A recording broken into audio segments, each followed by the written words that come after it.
la région et du pays sont concentrés sur la défense de la République et de la loi électorale, un mouvement fractionniste a malheureusement vu le jour.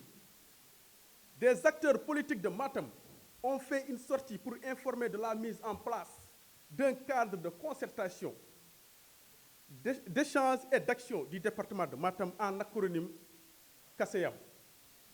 Ils ont par ailleurs informé que ce cadre serait sous la houlette du ministre de la Justice pour, disent-ils, aller ensemble aux élections législatives du 31 juillet 2022. Le cadre dénommé CACEAM avance par la même occasion qu'il regrouperait 42% des votants des 10 communes du département de Matam comptabilisés lors des dernières élections locales. Face à cette annonce irresponsable, la COSER de Matam, qui prend acte, se démarque de cette démarche fractionniste des camarades regroupés autour du CACEAM. Car l'heure est à l'unité de toutes les forces politiques de Benno Bokk Yakaar, pas à la division.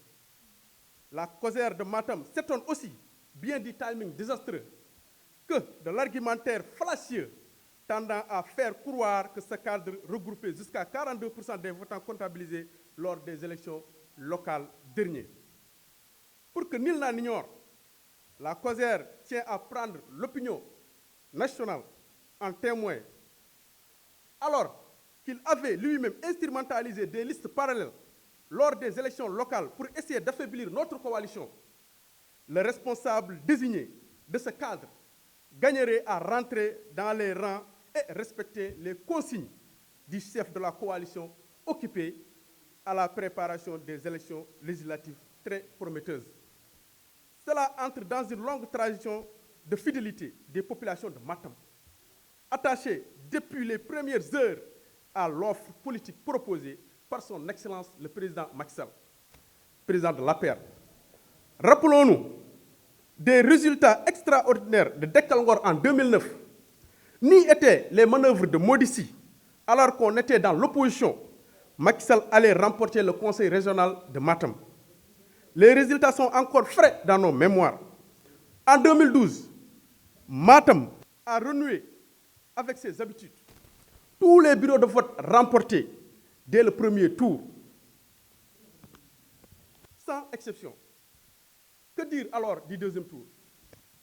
Les législatives de 2012 ont conforté la majorité avec une victoire éclatante de 93% à Matam, Kanel et Ranérou.